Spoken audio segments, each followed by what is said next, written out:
y estamos estudiando aquí en la Ciudad de México el libro de Eclesiastés. Estamos en el capítulo 5, versículos del 8 al 20. Eclesiastés 5, del 8 al 20, y el tema que vamos a desarrollar en esta noche, de acuerdo a nuestro pasaje, se titula El engaño de las riquezas. El engaño de las riquezas. Hace aproximadamente 3000 años existió una reina que le llamaban la reina de Saba, que visitó a un rey muy famoso porque esta reina había oído en aquellos tiempos de la inmensa fortuna, sabiduría profunda, logros políticos, obras arquitectónicas, talentos musicales, y además que este rey era el único que realmente podía decir que conocía al Dios del universo. Pero ella sospechaba que todos estos comentarios y rumores que le habían llegado donde ella vivía eran algo exagerados. Ella no podía creer que un hombre pudiera tener todo lo que le decían que tenía el rey Salomón, y entonces esta reina, para satisfacer su curiosidad, se dirigió hacia la ciudad de Jerusalén para conocer personalmente a este rey famoso que le habían contado. Y veamos en el primer libro de los Reyes, capítulo 10. Primera de Reyes, capítulo 10. Vamos a tener todo esto de trasfondo para conocer los antecedentes de la conferencia sobre el engaño del dinero o de las riquezas. Dice en Primera de Reyes, capítulo 10, versículos 4 al 7.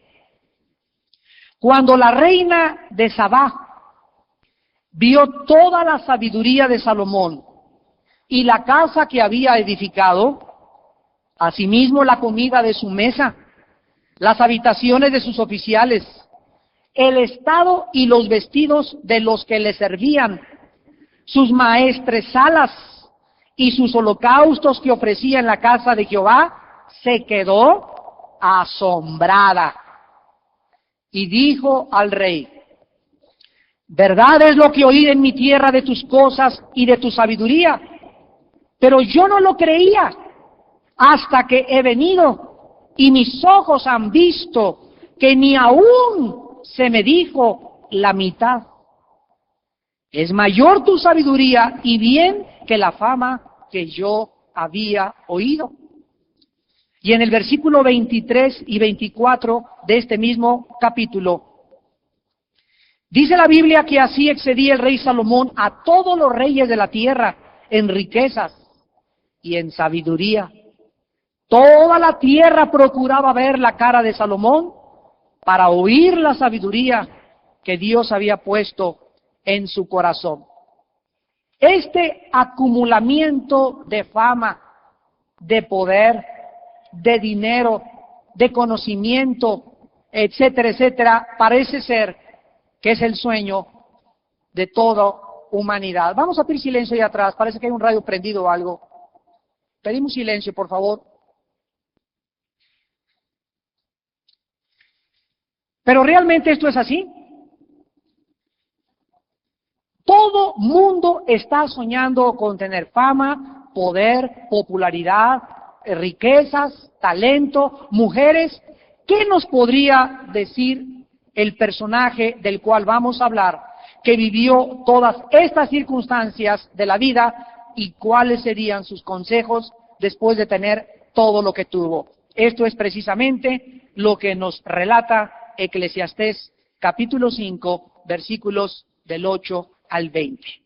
Vamos pues a Eclesiastés, a nuestro estudio en esta noche, y escuchemos de los labios de este personaje asombroso, el cual ha tenido, de acuerdo a la Biblia, la más grande riqueza, sabiduría, poder, popularidad, que nadie antes que él, ni tampoco dice la Biblia después que él, ninguna persona ha tenido.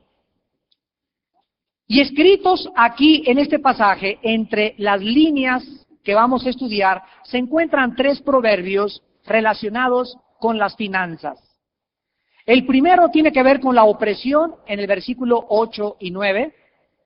El segundo con la insatisfacción, versículo 10. Y el tercero con la frustración, versículos del 11 al 2. Veamos en primer lugar, pues, la opresión. Dice el versículo 8 y 9 de Eclesiastés 5.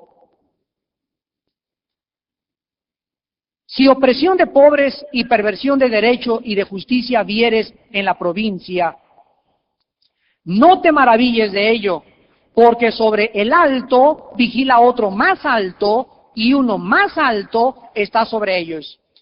Nosotros sabemos que el rico o la persona que tiene dinero inmediatamente se cree que ejerce un poder de control o controlador, y ese poder, desgraciadamente, lo usan la mayor personas que tienen riquezas para intimidar, para oprimir y para explotar a los que no les oponen resistencia, esto es, a las clases marginadas o a los pobres. La abundancia del dinero trae, desgraciadamente y frecuentemente, mucha soberbia al ser humano. Mucho poder y abuso de autoridad sobre los indefensos, repito, y los desprotegidos. Este poder casi siempre dirige a la persona que tiene dinero a comprar más tierras, más negocios y hacer más dinero con el propósito, llega un momento en que ya no es el dinero, sino el propósito de tener más poder. En el libro de Proverbios, capítulo 18, versículo 23, el rey Salomón escribió estas palabras. Proverbios 18, 23. El pobre habla con ruegos, mas el rico responde durezas. Aquí estamos viendo el contraste entre las personas desprotegidas, desposeídas, tienen que rogar: por favor, mi patroncito, ayúdeme, deme una caridad, deme una limosna. Pero la persona que tiene, ¿verdad?, su respuesta y su lenguaje es totalmente diferente. Contesta con durezas. Dice el capítulo 22 de Proverbios, versículo 7, Proverbios 22, 7, el rico se enseñorea de los pobres. Perdón, me está distrayendo mucho los audífonos aquí. Me llega todo lo que le dicen los audífonos aquí. Ya hemos dicho que, por favor, me está distrayendo cantidad los audífonos. El rico se enseñorea a los pobres y el que toma prestado es siervo del que presta. Otras veces la persona que tiene dinero sube a un puesto político con el propósito, repito, de oprimir. La persona rica usa su dinero para poder subir políticamente muy alto y ya que esté en ese puesto, esa persona ejercer opresión, ejercer intimidación, ejercer amenaza sobre las clases protegidas. Vamos a hacer una pregunta que es muy importante contestar. ¿Significa esto que deben ser eliminados los ricos y el dinero debe ser distribuido equitativamente como lo establece la política o la filosofía marxista-leninista?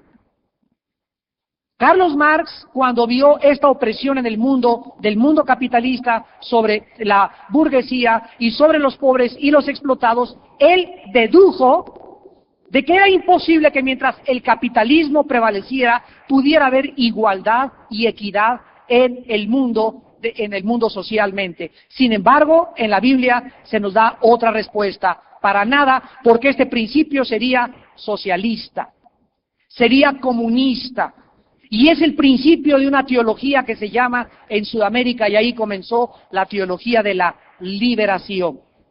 Esta no es la de la liberación de los demonios, se le llama teología de la liberación aquella enseñanza que mezcla el marxismo con el cristianismo. Hace muchos años, en los 60s, hubo un curita, un padre de la iglesia romana, que se llamaba Camilo Torres, muy famoso él, y era un hombre sincero, era un hombre que estaba cansado de ver la opresión, la pobreza en Centroamérica principalmente, y entonces este curita se quitó la sotana y dijo: ya no voy jamás a usar esto, y la cambió por una ametralladora. Y él, de acuerdo a sus postulados, concluyó de que era importante arrebatar esta opresión y esta forma de tratar a los pobres a través de la violencia. Y de ahí surgió un movimiento que se llamó Guerra de Guerrillas. El precursor y uno de los más fuertes exponentes de este movimiento guerrillero se llamó el Che Guevara, un doctor argentino que fue uno de los primeros que ayudó a Fidel Castro. Se conocieron aquí en México y en Veracruz planearon la invasión a Cuba antes de los 60, por los 60, se fueron en un yate Grama que alquilaron y se los financiaron con armas, y después el Che Guevara, cuando ya tomaron Cuba y sacaron a Batista, Fulgencio Batista, de dictador de Cuba, él dejó a Castro y él se fue a Sudamérica a continuar con este movimiento socialista, comunista, marxista de guerra de guerrillas. Cuando el Che Guevara estaba en Bolivia, fue descubierto, los campesinos no lo entendieron, no estaba preparado Sudamérica para eso, no podía prosperar este movimiento, los soldados lo capturaron y lo asesinaron allá en el país de Bolivia. El Che Guevara se convirtió en los 60 en una persona que era el representante. Me acuerdo yo en esa época, todos los estudiantes todos teníamos en nuestro cuarto una foto, un póster del Che Guevara. Era nuestro ídolo, porque era el abanderado de la nueva revolución social en el mundo. Sin embargo, esto no duró más de 25 años, cuando en 1989 el premier ruso, Mikhail Gorbachev, se paró ante el mundo y reconoció que era un sueño utópico, era una imposibilidad, la subsistencia del socialismo comunista fuera del capitalismo. Dijo, necesitamos el capitalismo y tenemos más de 8 años muriéndonos de hambre en Rusia. ¿Por qué? Porque quisieron aislarse del capitalismo, y esto es un error gravísimo social y filosófico y políticamente. Entonces ahora vemos, ¿verdad?, que ya hasta hace unos días ante nuestros ojos, Corea del Norte se une con Corea del Sur, ya se están formando por todos lados bloques, es imposible vivir separados. Pero no podemos nosotros creer que el socialismo es una mezcla de cristianismo, porque el cristianismo tiene una prioridad. Y esto es importante que lo conozcamos también a través de la televisión y de todos nuestros hermanos y consiervos de Dios allá en Centro y Sudamérica. La prioridad de nosotros es predicar el Evangelio de la gracia de Dios. Esta es la prioridad de la iglesia. La función de la iglesia no es social, es espiritual. La iglesia no es una sociedad ni una organización de beneficencia pública. No es para que la gente venga y les demos caridad y ayudemos, porque no es la responsabilidad que Cristo nos dejó. Esto es mezclar el marxismo con el cristianismo. Ahora, como una segunda o secundaria responsabilidad que la iglesia tiene, claro que es ayudar a la sociedad. Y nosotros somos los primeros en cuando hay huracanes o devastaciones, hacemos juntar y estamos unidos a asociaciones de beneficencia pública, ¿verdad? Como es Manos de Ayuda, la Bolsa del Buen Samaritano, de la organización Billy Graham, y todas estas organizaciones que se tratan y se organizaron para ayudar a los pobres, recurren a nosotros, a las iglesias, y nosotros cooperamos con ellos. Pero no es la primera responsabilidad, lo hacemos porque necesitamos también ayudar socialmente, pero entendámoslo no como una prioridad. La prioridad es predicar el Evangelio de la gracia de Dios. Cuando don Camilo Torres abandonó la sotana para unirse a los movimientos guerrilleros, es porque él nunca entendió el mensaje de Cristo. Y cuando el mensaje de Cristo no es predicado, no hay resultados. Entonces, el evangelio que predicamos no es un evangelio social, es un evangelio de carácter 100% espiritual. Y si no entendemos esto como cristianos, nos desviamos de nuestra misión, perdemos nuestro llamado y comenzamos a mezclar otras filosofías con la filosofía cristiana. Y ahí es cuando la Biblia se leuda y se prostituye nuestro ministerio. Ahora, nosotros nos vamos a dar cuenta que Dios no nos manda a abolir las riquezas, ni matar a los ricos, lo que dice la teología de la liberación, sino que se nos sugiere, ¿verdad?, es que los ricos, la Biblia dice en 1 Timoteo 6:17, vayamos y veámoslo, nunca la Biblia dice, repartan las riquezas y se acaba el problema. Ese no es el problema humano. Nosotros podemos repartir ahorita todo el dinero y quedarnos todos en guaraches y repartirlo a los pobres y no va a cambiar la situación del mundo. Tú dale a un pobre dinero o dale una casa y si esa persona no está preparada para ello, se lo va a gastar en alcohol o en golpear a esposas o en tener con ese dinero a más amantes. A un pescador tú no le des un pez o un pescado. A un pescador dale o enséñale, a una persona pobre, enséñale a pescar. Él no necesita los peces del mar, necesita una caña para aprender él a sobrevivir y cuando aprenda a pescar, él podrá sostenerse. Su problema no es que le des de comer, su problema es que necesita saber cómo trabajar. Entonces, el problema humano no es la falta de dinero ni la falta de distribución de las riquezas. Esto es una filosofía, entiéndalo, santos de Dios, marxista. Y se nos ha metido tanto en la secundaria y tanto en la preparatoria. Yo formé parte de movimientos marxistas en México. Yo formé parte del Partido Comunista Mexicano. Entonces, yo sé desde qué plataforma estoy hablando. No estoy hablando por hablar. Conozco profundamente esta filosofía porque yo formé parte de esos grupos. Estaba yo convencido de que era la respuesta porque no conocía las Sagradas Escrituras. Y ahora con el Espíritu Santo puedo discernir, puedo separar, puedo ver claramente la diferencia. Está tan altruista ese movimiento y parece que realmente es el verdadero, pero no es la respuesta. Guerrilleros que nos escuchan en Sudamérica también. Les amamos a ustedes, pero están equivocados. No es la lucha violenta lo que va a traer la paz al mundo, sino la predicación del Evangelio del Hijo de Dios. Si están de acuerdo, apláudanle al Señor.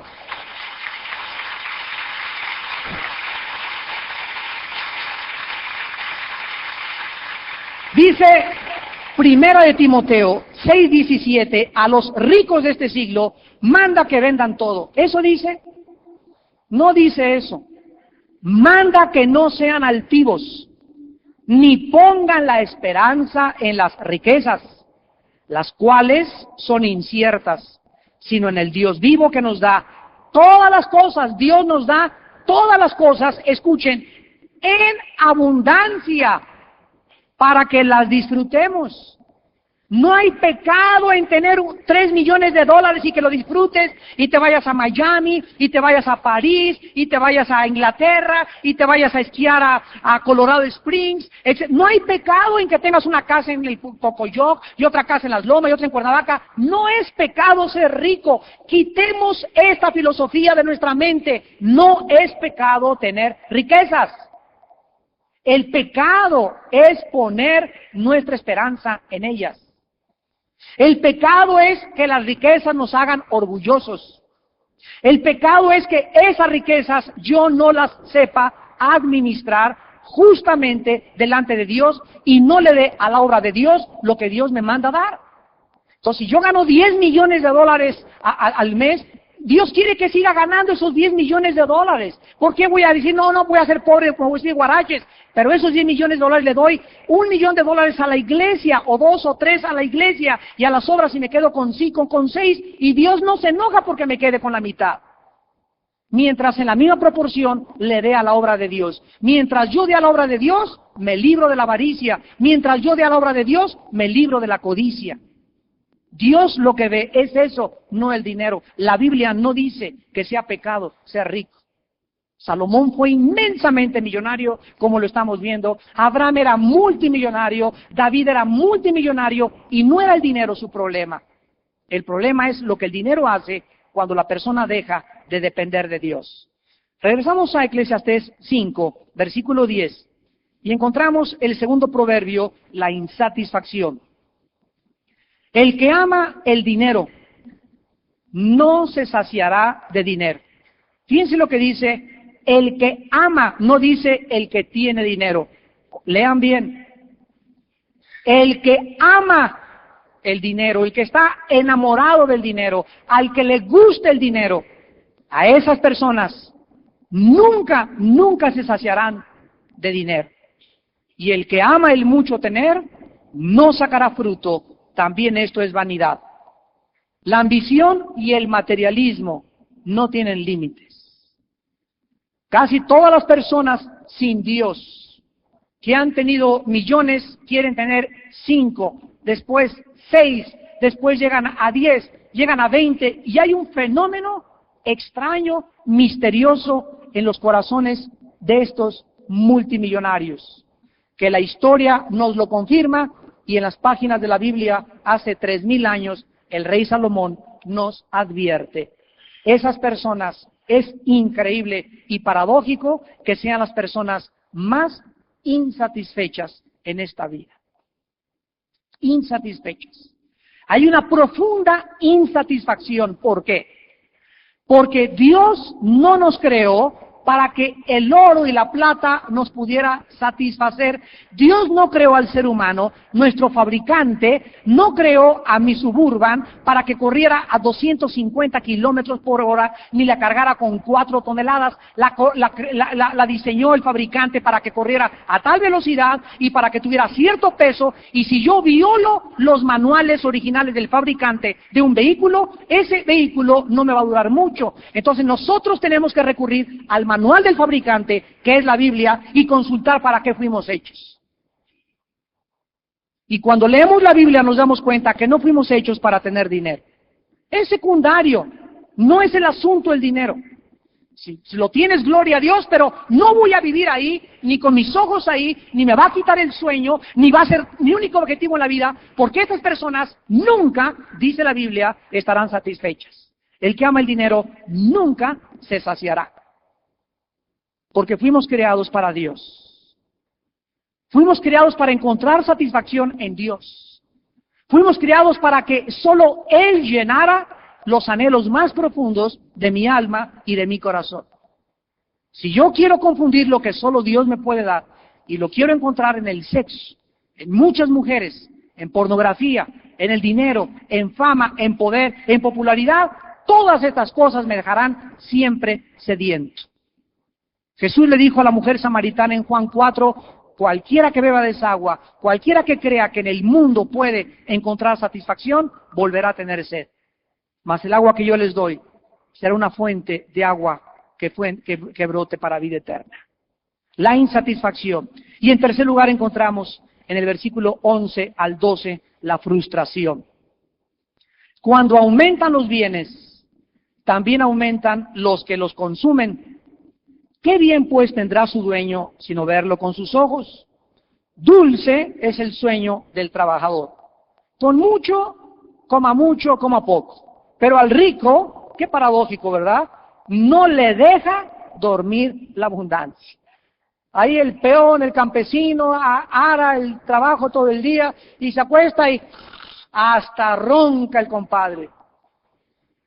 Y nos asomamos en el mundo, si viajáramos así por las casas y nos metiéramos al castillo y espiáramos a un príncipe o a un rey o a un multimillonario o a un expolítico político, y nos metiéramos a su casa, nos daríamos cuenta que ni siquiera pueden dormir pacíficamente.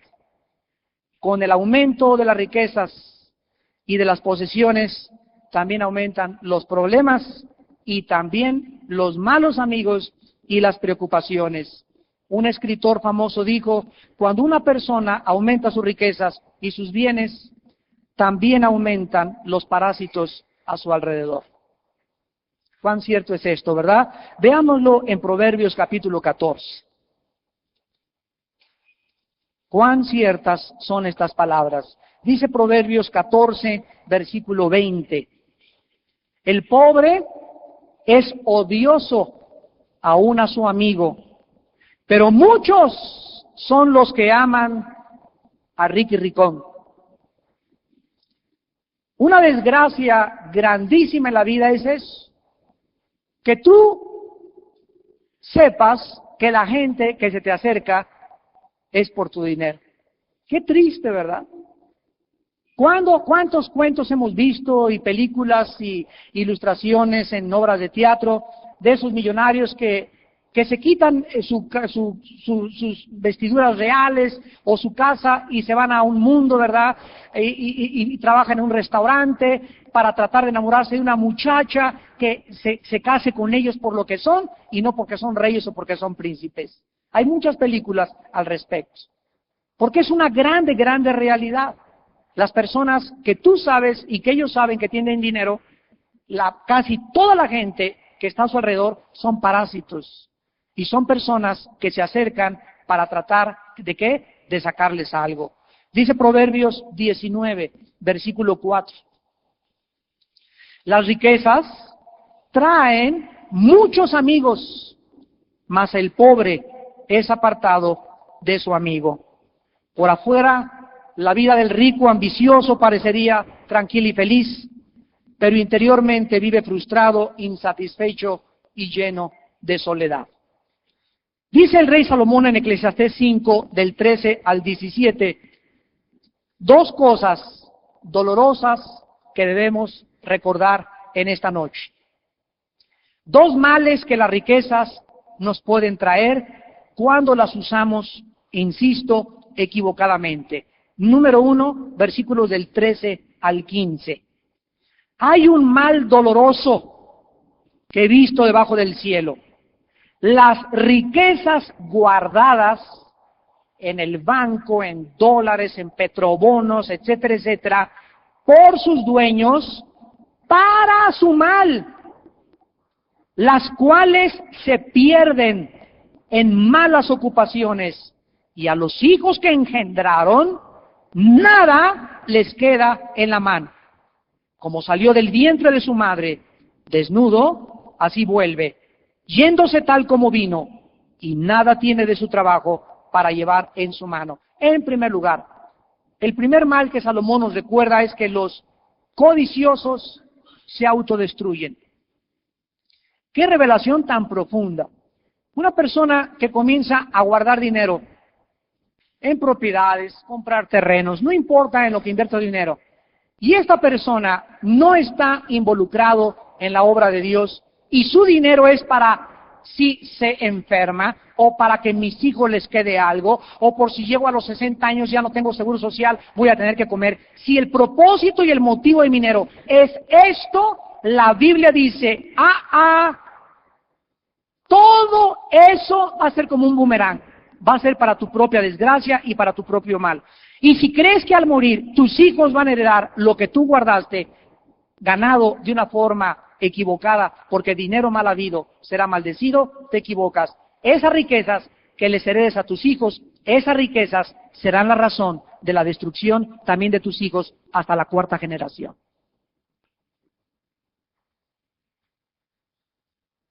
Dice la Biblia en Éxodo 20, del 2 al 4 o al 5, que los pecados de los padres alcanzan a los hijos hasta la tercera y cuarta generación de los que aborrecen a Dios.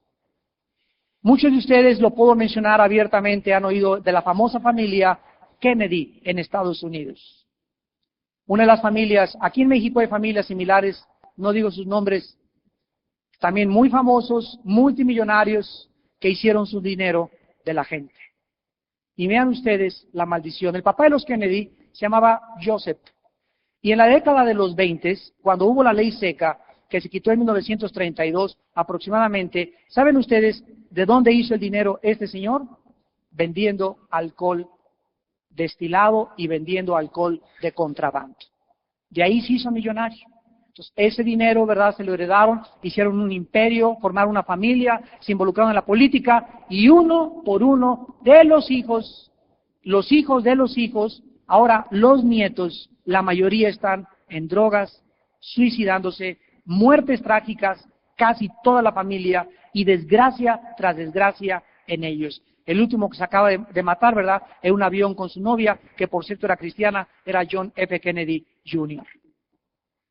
Una semana antes estuvo con Billy Graham en su casa y le estuvo testificando Billy Graham acerca de su salvación. Solo Dios sabe si ese muchacho está en la presencia de Dios. Pero así nos damos cuenta que las familias que creen que con ese dinero van a hacer un imperio, se equivocan. Ahí tenemos la famosa película El Padrino, de Mario Puzo, ¿verdad? Una familia que es ficticia, pero que realmente existe en cada familia siciliana de la mafia, donde todos, ¿verdad?, todos absolutamente mueren trágicamente y ninguno disfruta nunca lo que sus padres o el padrino les heredó. Síguele con tu compadre el padrino y vas a ver cómo te va a ir. Y el segundo mal, el versículo 16 y 17, es que los que viven bien a menudo, mueren mal. Este también es un grande mal, versículo 16, que como vino, así haya de volver.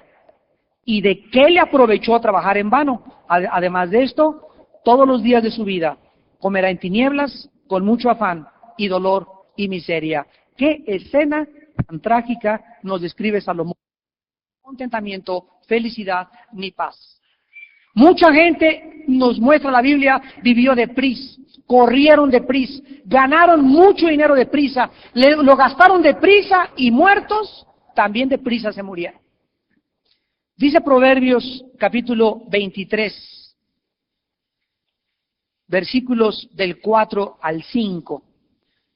Proverbios 23, del 4 al 5. No te afanes por hacerte rico, sé prudente y desiste. Has de poner tus ojos en las riquezas, siendo ningunas, porque se harán alas como alas de águila y volarán al cielo. Proverbios 18, versículo 11.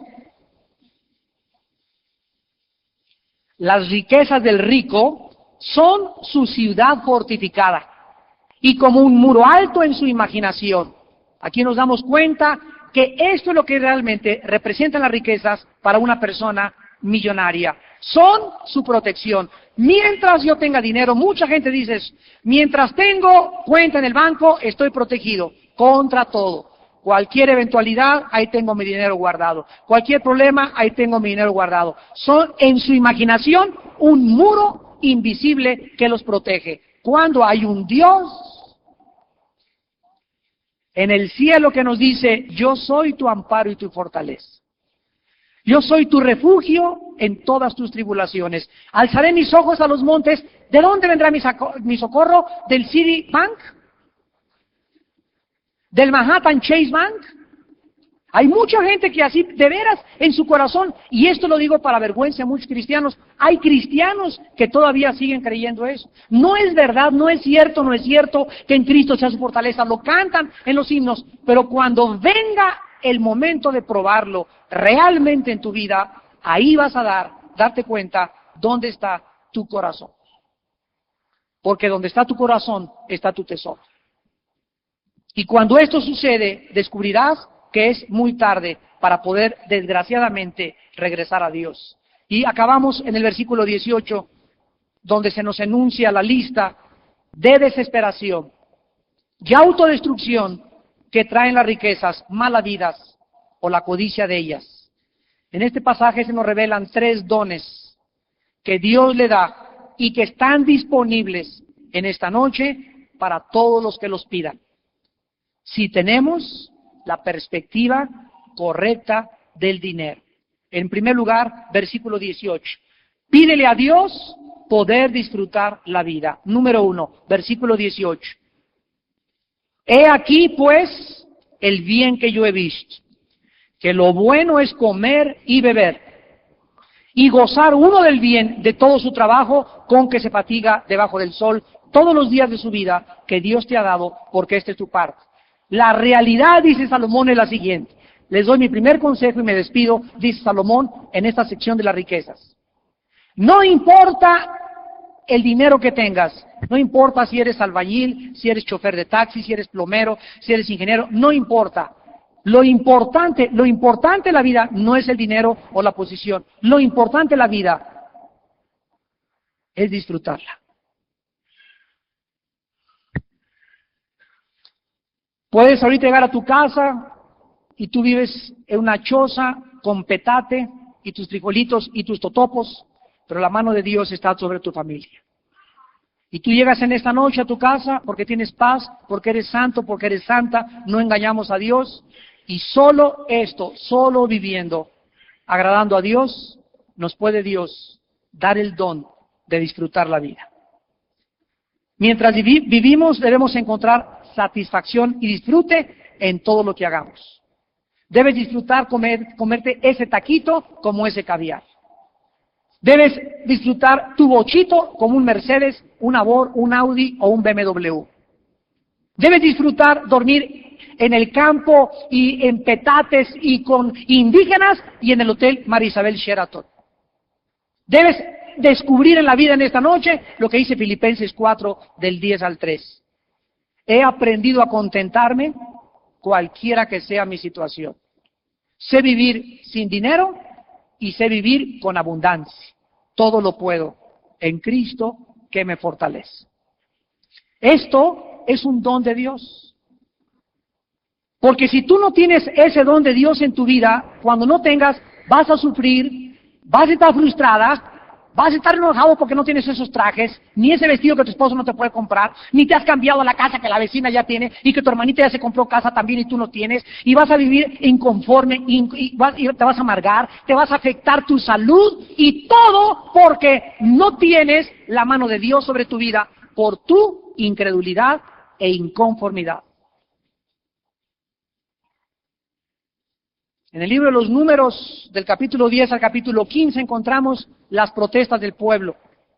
Y cuando les faltó de comer, se volvieron contra Moisés los judíos. Ahora no tenemos carne, en Egipto teníamos la inconformidad y la incredulidad. Y dijo Dios a Moisés, diles que mañana les voy a mandar a los lados del camino codornices hasta que se sacien y hasta que les salgan las alas de las codornices por las narices. Y Dios les manda eso que estaban chillando y por incrédulos, inconformes, y les da Dios, miren cómo es Dios, les da Dios lo que les pide. Y en cuanto ellos comienzan a comerse las codornices, la mayoría de ellos caen muertos. Dice la Biblia, aún no habían masticado el primer bocado cuando el juicio vino sobre sus vidas. Muchas veces dices, yo me quiero casar con ese hombre, pues está bien, dice Dios, te doy lo que quieras, eso quieres, toma, pero el momento en que Dios te dice, te doy lo que quieras, te está juzgando. Te está juzgando, porque Dios sabe que no te va a cambiar tu corazón, que tú estás encaprichada con ese hombre, Dios te lo da, y te lo da para que sea la causa de tu más grande desgracia. ¿Te quieres casar con esa mujer? Cásate con ella. Ya el pastor te dijo, no te cases con ella, espera que crezca, espera que sea cristiana. ¿Te quieres aferrar? Dios no puede contender desde Génesis 6 contra nuestro espíritu porque somos carne. Dios no puede violar nuestra voluntad. Dios, les dije el domingo, hizo milagros en Egipto y mandó plagas. Para él no fue nada difícil convertir el Nilo en sangre, mandarles piojos, pero Dios no pudo en 40 años cambiar las mentes de más de 2 millones de personas. Si me preguntas si hay algo que Dios no puede hacer, te contesto en esta noche. Dios puede hacer todo menos cambiar y violar nuestra voluntad. Es increíble esto. Es una revelación tremenda de Dios. Dios no puede forzar a que tú creas, ni que tú pienses como Él piensa. Es libre de hacer lo que te dé la gana. Y si quieres eso, Dios te lo da, pero lo vas a encontrar que es para tu desgracia. Pídele a Dios, número 1, en esta noche, que tú puedas disfrutar la vida. Señor, no me importa si tengo o no tengo dinero, lo único que quiero es estar en paz, Padre, con mi esposa, en paz con mis hijos, en paz en mi trabajo, que tenga salud. Oh Dios, no quiero riquezas, no me sacies demasiado ni me quites mucho, ¿verdad? Como decía Salomón en Proverbios, dame, Señor, tu paz. Es lo más importante de la vida. Quiero disfrutar las vacaciones en Cocoyoc, y las quiero disfrutar en Zapopan, y las quiero disfrutar en la Marquesa, y donde quiera que esté, quiero tu mano sobre mi vida, Señor. Número 2, versículo 19. Asimismo, a todo hombre y a quienes Dios da riquezas y bienes y le da también facultad para que coma de ellas y tome su parte y goce de su trabajo, esto es don de Dios. La palabra don, acuérdense que es regalo. Pídele a Dios, en segundo lugar, satisfacción en tu trabajo. Pídele a Dios eso. Una de las tragedias más grandes es estar trabajando en algo que no estamos satisfechos. Es horrible eso. Y Dios te está probando. Pídele a Dios, Padre, dame un trabajo donde encuentre satisfacción. Ahora, ¿quieres que Dios te lo dé? Antes que Dios te lo dé, trata de agradar a Dios con tu vida. Porque Dios le da estos regalos, ¿a quiénes? A los que caminan en comunión con Él todos los días.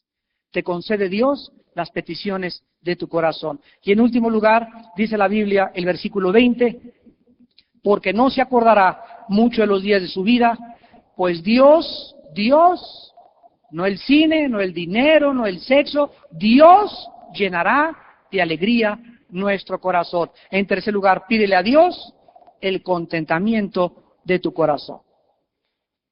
Que estés contenta con lo que tienes, que estés contento con lo que tienes. La persona alegre y contenta de su vida no se acordará de los muchos días de su vida porque Dios ha llenado de alegría su corazón. Las personas que no están contentas con su vida siempre están, ay, si mi mamá me dijo que no me casara con este, ay, esta casa, Panchita, siempre están así, siempre se están quejando, siempre tienen problemas, siempre están bajo pruebas, nunca tienen alegría en su vida.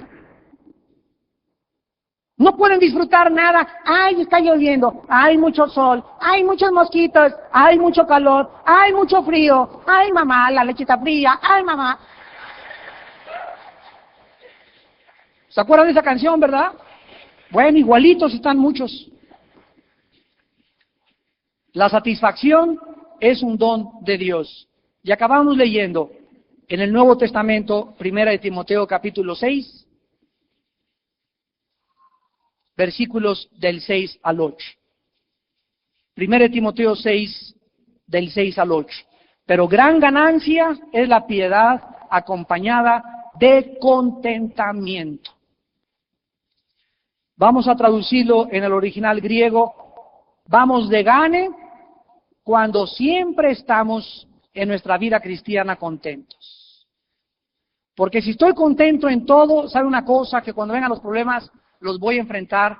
La persona que enfrenta la vida amargada, la persona que enfrenta la vida descontenta, la persona que enfrenta los problemas siempre con rencores y con insatisfacción, los problemas solamente la van a amargar más, la van a hundir más descontento y más frustrado vivirás.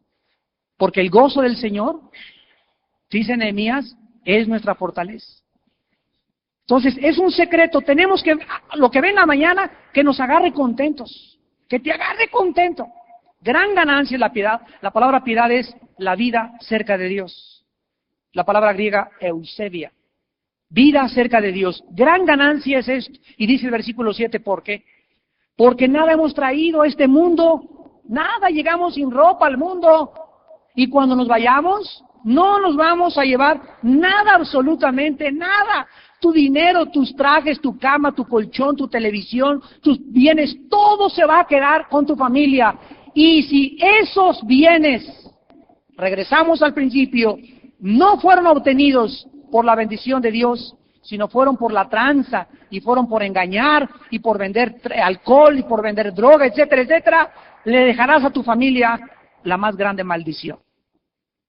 Los maldecirás con tu muerte. Nada nos vamos a llevar. Así que, teniendo sustento y abrigo, estemos contentos con eso. Estemos contentos con lo que tenemos. Toda nuestra historia en México ha sido una historia de corrupción, de ambición, de tener más y más a expensas de los marginados y de los indígenas y de los necesitados. Y ya basta. Ningún partido va a cambiar esto. Escuchen esto. Ningún partido va a cambiar esta situación. La vamos a cambiar nosotros como iglesia. Jesús no dijo, el gobierno es la luz del mundo. Somos la iglesia, la luz del mundo. Estos mensajes que estamos dando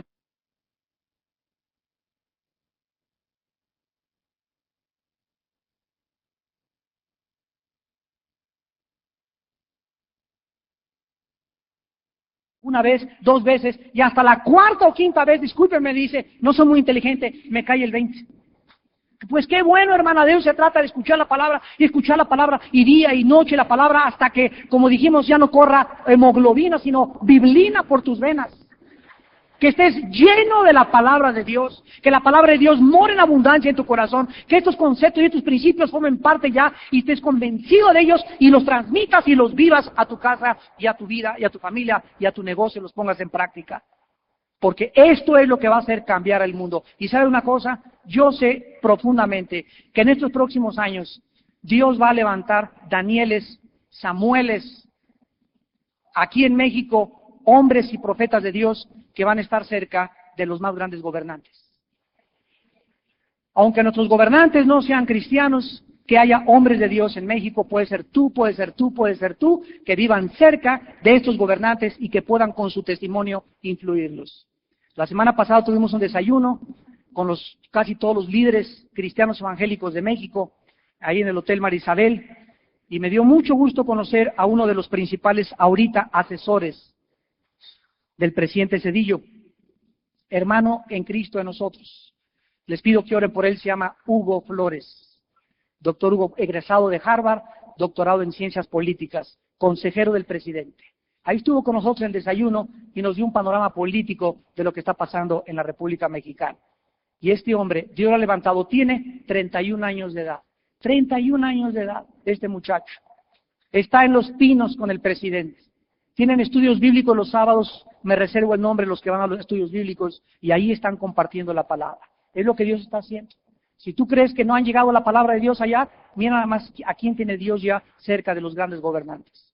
Y Dios va a levantar más hombres y más jóvenes de este calibre para que México pueda ser cambiado.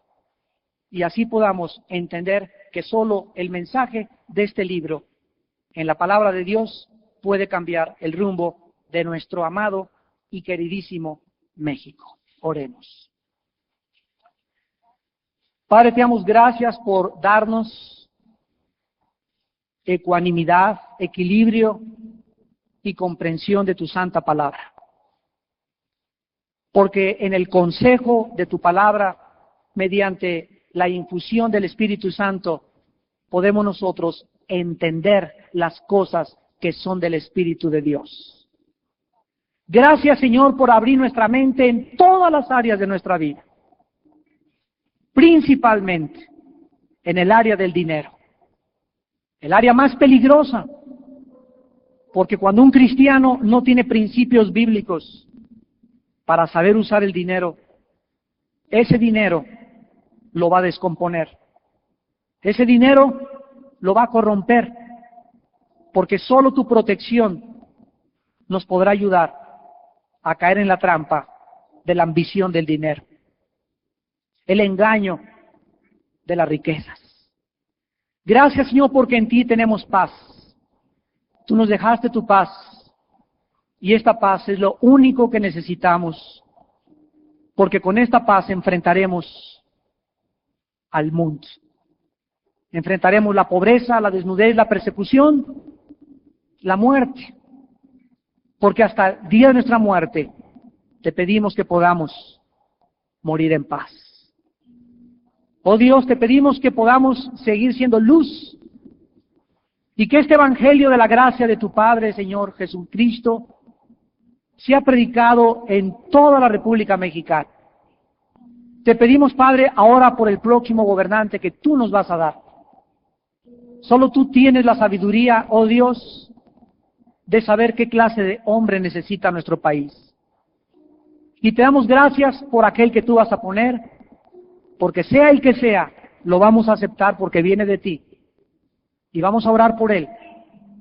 Sea lo que sea, y vamos a pedir por su familia. Y te pedimos que nos des gracia ante sus ojos, ante todos los gobernantes y ante todos los senadores y la Cámara de Diputados. Señor, danos gracia y llévales tu palabra. Que puedan tener esta sabiduría que no tienen para gobernar, porque el tiempo está cerca. Los tiempos son malos y el Señor Jesús viene pronto. Te bendecimos y te damos las gracias. Bendito Jesús, por enseñarnos a vivir. En tu nombre santo. Amén.